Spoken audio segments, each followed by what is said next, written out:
Gold trusted gold buyers. మీరు తాకట్టు పెట్టిన బంగారాన్ని విడిపించి ఈ రోజు ఉన్న మార్కెట్ ధరకు కొనబడను.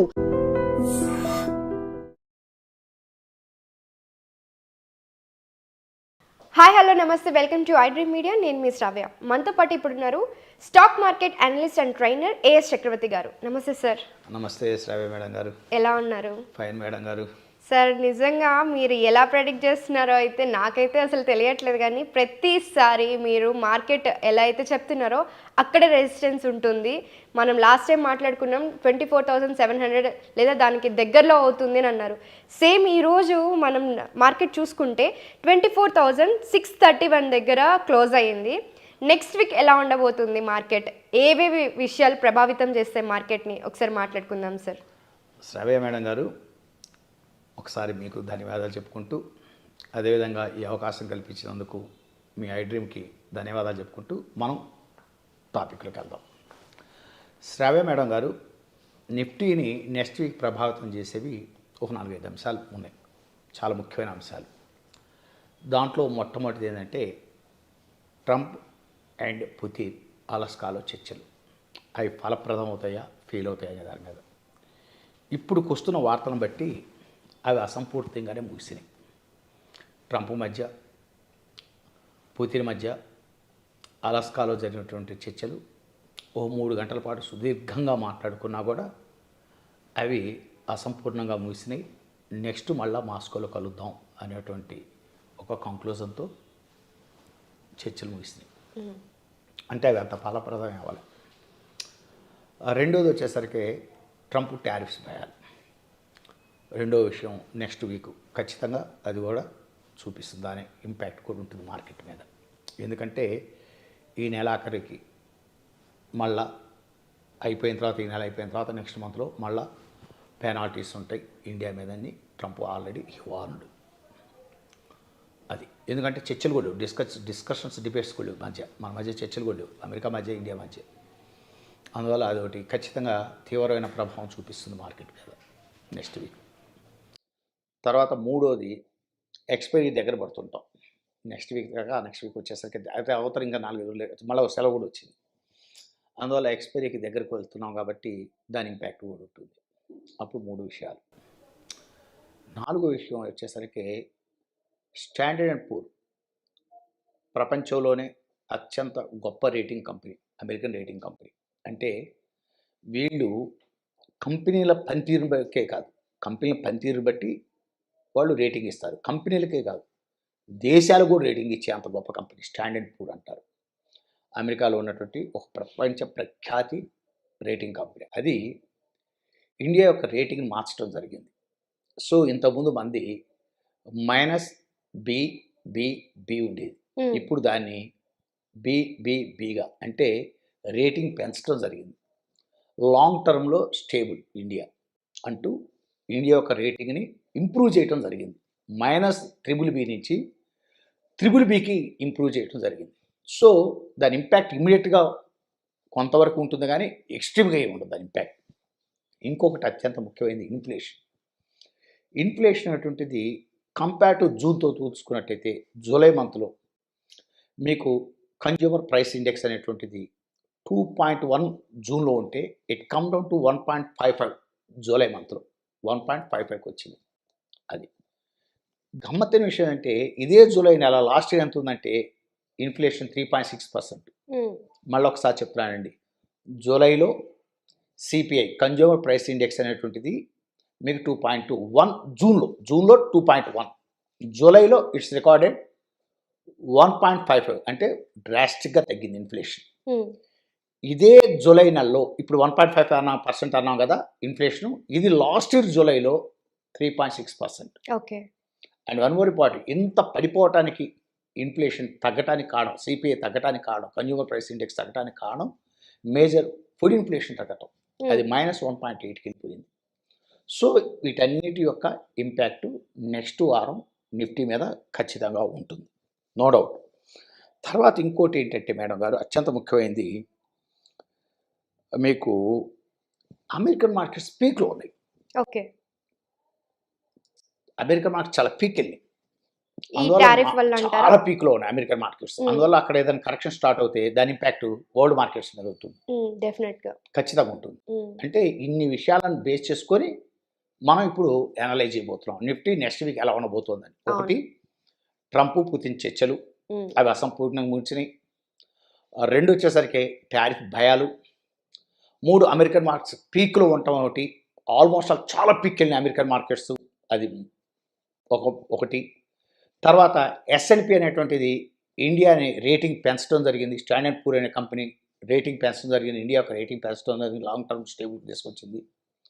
తర్వాత వచ్చేసరికి ఫుడ్ ఇన్ఫ్లేషన్ -1.8 వేయటం వల్ల ఓవరాల్ ఇన్ఫ్లేషన్ లాస్ట్ మంత్తో పోల్చుకున్నట్టయితే బాగా తగ్గింది. అదే లాస్ట్ ఇయర్ జూలైతో పోల్చుకుంటే ఇంకా డ్రాస్టిక్గా తగ్గింది. సో వీటన్నిటిని బేసుకొని నెక్స్ట్ వీక్ మార్కెట్ ఎలా ఉంటాయంటే, అసలు ముందు నిన్న శుక్రవారం మార్కెట్లు మొన్న ఎలా క్లోజ్ అయ్యాయో మాట్లాడుతూ, గురువారం మార్కెట్లు ఎలా క్లోజ్ అయ్యాయో చెప్తూ మనం టాపిక్ వెళ్ళాం. Okay sir. మొన్న గురువారం రోజున మార్కెట్లు 24,631 మీద క్లోజ్ అయింది, అక్కడ క్లోజ్ అయింది.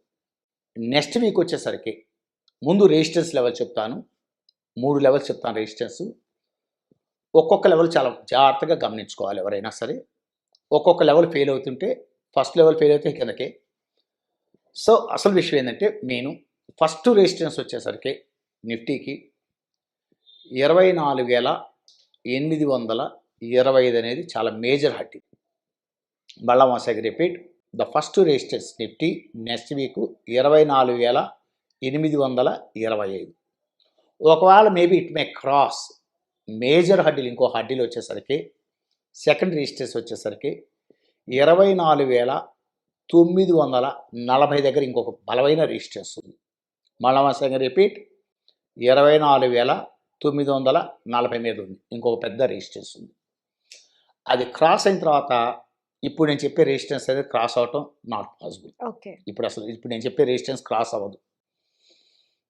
25,025 అనేది క్రాస్ అవ్వటం ఇట్స్ నాట్ పాసిబుల్. ముందే చెప్తున్నాను, అసలు నాట్ పాసిబుల్. ఎందుకంటే నేను మళ్ళా చెప్తున్నాను, షార్ట్ టర్మ్ ఇన్వెస్టర్స్ కానీ లాంగ్ టర్మ్ ఇన్వెస్టర్స్ కానీ మీరు డెలివరీ పొజిషన్స్ తీసుకొని మార్కెట్లో ఉండాలి అనుకుంటే ఎప్పుడైనా సరే, మై పర్సనల్ ఒపీనియన్, నేనేమి రికమెండ్ చేయట్లేదు, నేను మీ బై చేయమని చెప్పట్లేదు, సెల్ చేయమని చెప్పట్లేదు. నా పరిశీలనని నేను మీ ముందు ఎక్స్ప్రెస్ చేస్తున్నాను. మీ యొక్క టెక్నికల్ అనాలిసిస్ నాలెడ్జి, మీ ఫండమెంటల్ అనాలిసిస్ నాలెడ్జి, మీకున్నటువంటి సోర్సెస్ ద్వారా ఇన్ఫర్మేషన్ గ్యాదర్ చేసుకొని దాన్ని బట్టి మాత్రమే మీరు పొజిషన్స్ తీసుకోండి. అంతేగాని మేమేంటంటే జస్ట్ మా నాలెడ్జ్ని we are going to just discussing at here, that's all. మా ఐడియాలజీని ఎక్స్ప్రెస్ చేస్తున్నాం. దీన్ని బట్టి మిమ్మల్ని పొజిషన్స్ తీసుకోమని, బై చేయమని కానీ, అంటే లాంగ్ వెళ్ళమని కానీ, నిఫ్టీలో షార్ట్ వెళ్ళమని కానీ నేను చెప్పడం లేదు. సో డెలివరీలు కానీ ఏదైనా, అంటే నా అభిప్రాయంలో నా పరిశీలన ఏంటంటే 25,025 మీద క్రాస్ అయ్యి అక్కడ స్టేబిలైజ్ అయ్యి 25,300 ఫోర్స్గా క్రాస్ అవుతేనే short term long term short term medium term investors రావడం చెప్తాం మార్కెట్లోకి రావాలి. అప్పటిదాకా short term, medium term, long term investors అనేటువంటి వాళ్ళు స్టాక్ మార్కెట్లో ఇప్పుడున్న కండిషన్స్లో కొంచెం దూరంగా ఉండటమే better. That's my strong opinion, no doubt, పక్కన పెట్టండి. ఇక మరి సపోర్ట్స్కి వద్దాం. ఇమీడియట్ సపోర్ట్ వచ్చేసరికి నిఫ్టీకి 24,540 దగ్గర ఉంది, ఇమీడియట్ సపోర్ట్ ఉంది. ఒకవేళ అది కనుక బ్రేక్ డౌన్ కొట్టుకుని కిందకి వెళ్ళిపోతే నెక్స్ట్ ఇమీడియట్ సపోర్ట్ వచ్చేసరికి 24,320 మీద దగ్గర ఉంది. నెక్స్ట్ సపోర్ట్ 2 అంటారు దాన్ని. అది కూడా బ్రేక్ డౌన్ చేసి కిందకి వెళ్ళిపోతే సపోర్ట్ 3 వచ్చేసరికి 24,120 దగ్గర ఉంది. అది కూడా బ్రేక్ డౌన్ చేస్తే మీకు చాలా మైనర్ సపోర్ట్, అది అసలు సపోర్ట్ అనకూడదు. 23,960 దగ్గర ఉంది, చాలా మైనర్ సపోర్ట్. అది సపోర్ట్ కింద తీసుకోకూడదు టెక్నికల్ అనాలిసిస్ బేస్ చేసుకుంటే. నా ఒపీనియన్ అయితే అసలు 24,000 ఫోర్స్గా కట్ చేస్తే, అసలు 24,000 కూడా అక్కడ 24,100 ఫోర్స్గా కట్ చేస్తే Nifty go down to next మంత్కి సెప్టెంబర్లో will see 23,300. That's my strong opinion. అంటే దీన్ని బట్టి మిమ్మల్ని లాంగ్ పొజిషన్స్, షార్ట్ పొజిషన్స్ తీసుకోమని నేనేమి రికమెండ్ చేయట్లేదు. జస్ట్ నా పరిశీలన, నా ideology, my knowledge I'm going to share at here. That's all. మళ్ళీ ఒకసారి చెప్తానండి, ఒకసారి ఎందుకని మంచిది. నిఫ్టీ ప్రభావితం చేసే అంశాలు నెక్స్ట్ వీక్ వచ్చేసరికి ఫస్ట్ ట్రంప్ పుతిన్ డిస్కషన్స్, అవి అంత ఫలప్రదంగా ఏమి లేవు, అంటే దాని ఏమీ తేలేదు. రెండు వచ్చేసరికి అంటే 3 గంటల డిస్కషన్ జరిగినా కూడా మళ్ళా యునైటెడ్ యూరోప్ కంట్రీస్తో మాట్లాడుకోవాలని, ఉక్రెయిన్తో మాట్లాడుకోవాలని, తర్వాత చాలా విషయాలులో అంతర్గతం ఉన్నాయిలేండి. ఇప్పుడు అవన్నీ మనం పొలిటికల్గా డిస్కస్ చేయడం నాట్ పాసిబుల్. సో ఇవన్నీ అంత తొందరగా తేలివి కాదు. నెక్స్ట్ మీటింగ్ మాస్కోలో ఉన్నారు, అంటే అది అసంపూర్ణం. నెక్స్ట్ వచ్చేసరికి tariff fears, next S&P rating improve చేయటం. అండ్ అందుకనే ఒకవేళ ఇంప్రూవ్ చేసిందని ఓపెన్లో పెరిగిన మార్కెట్లు అప్రమత్తంగా ఉండమని చెబుతాం. S&P స్టాండర్డ్ పూర్ అనేది ఇండియా రేటింగ్ పెంచింది, -BBB నుంచి BBBB నుంచి BBBBకి వచ్చేసేసింది. సో పాజిటివ్కి ఇక ఇదైంది, స్టేబుల్గా ఉంది. ఇండియన్ ఎకానమీ లాంగ్ టర్మ్ అని చెప్పేసి ఓపెన్ లేదని పెరిగినా కూడా చాలా అప్రమత్తంగా ఉండమని చెప్తున్నాం. ఇంకొకటి పాజిటివ్ ఉంది ఏంటంటే, నిఫ్టీకి పెద్ద పాజిటివ్ ఏంటంటే ఇన్ఫ్లేషన్ డౌన్ అవటం. కంపేర్ టు 2025 జూన్తో పోల్చుకుంటే జూలైలో ఇన్ఫ్లేషన్ డ్రాస్టిక్గా తగ్గింది. 2.1 నుంచి it come down to 1.55. So అదొకటి, వీటన్నిటిని పరిగణలో తీసుకుంటాం. నెక్స్ట్ ఇంకోటి ఏంటంటే, RBI అక్టోబర్ ఈ సెప్టెంబర్ ఎండింగ్లో నుంచి మళ్ళీ మీటింగ్ స్టార్ట్ అవుతుంది. RBI మానిటరీ పాలసీ మీటింగ్ ఉంది. మీకు సెప్టెంబర్ 29, 30 అండ్ అక్టోబర్ 1వ తారీఖు RBI పాలసీ మీటింగ్స్ ఉన్నాయి. వీటన్నిటి పరిగణలో తీసుకుంటాం. మేము అంతా ఒక నెల ముందే మార్కెట్ పరిగణలో తీసుకుంటుంటుంది. ఇవన్నీ ఈ ఎక్స్పైర్ అవ్వకుండా నెక్స్ట్ మంత్కి వీటన్నింటి పరిగణలో తీసుకుంటాం. అందుకని నా ఒపీనియన్ ఏంటంటే, మీకు మేబీ అక్టోబర్ మంత్ చాలా పాజిటివ్గా ఉండడానికి ఛాన్సెస్ ఉన్నాయి. అక్టోబర్ మంత్ మార్కెట్ అంటే ఇవన్నీ తేలిపోతాయి. ఈ మార్కెట్ కరెక్ట్ ప్రాపర్గా అవ్వాల్సినంత అయిందనుకోండి, టెక్నికల్ బౌన్సెస్ రావడం, ఇవన్నీ అక్టోబర్లో పాజిటివ్ ఉంటుందని ఎక్స్పెక్ట్ చేస్తున్నాను నా ఐడియాలజీలో. అంటే నేను మిమ్మల్ని పొజిషన్ తీసుకోమని కానీ వద్దని కానీ స్టార్ట్ కొట్టమని కదా, నా ideology I going to share it here, that's all. అంతే, ఇదంతా ఒక ఒపీనియన్. సో ఇటు వచ్చేసరికి మళ్ళీ చెప్తున్నాను, రెసిస్టెన్స్ వచ్చే ఇప్పుడు మా నిఫ్టీ ఉన్నది 24,631. రెసిస్టెన్స్ 1 24,825. నెక్స్ట్ 24,940. నెక్స్ట్ 25,025. యా, కిందకు వచ్చేసరికి మీకు వచ్చేసరికి support 1 24,540. Next 24,320. Next 24,120.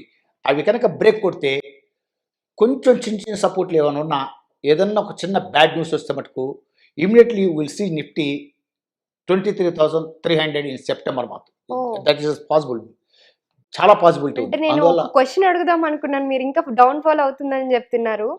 Bull rally వచ్చే అవకాశం ఉందా నన్ను అడుగుదాం అనుకున్నా, కానీ మీరు ఇంకా డౌన్ ఫాల్ అవుతుందని చెప్తున్నారు. బుల్ ర్యాలీ అంటే మీకు నేను అదే చెప్తున్నాను, మీకు ర్యాలీ అనేటువంటి టెక్నికల్ ర్యాలీ అని నేను చెప్పను, కానీ ఒక టెక్నికల్ బౌన్స్ అనేటువంటి సెప్టెంబర్ ఎండింగ్ నుంచి అది ప్రాపర్ కరెక్ట్ అవుతేనే, ఓకే ప్రాపర్గా కరెక్ట్ అవుతే మీకు సెప్టెంబర్ ఎండింగ్ నుంచి, సెప్టెంబర్లో మేబీ ప్రాపర్గా కరెక్ట్ అయింది అనుకోండి, సెప్టెంబర్ లాస్ట్ వీక్ నుంచి స్టార్ట్ అవ్వచ్చు. ఓకే, టెక్నికల్ బౌన్సెస్ వస్తాయి.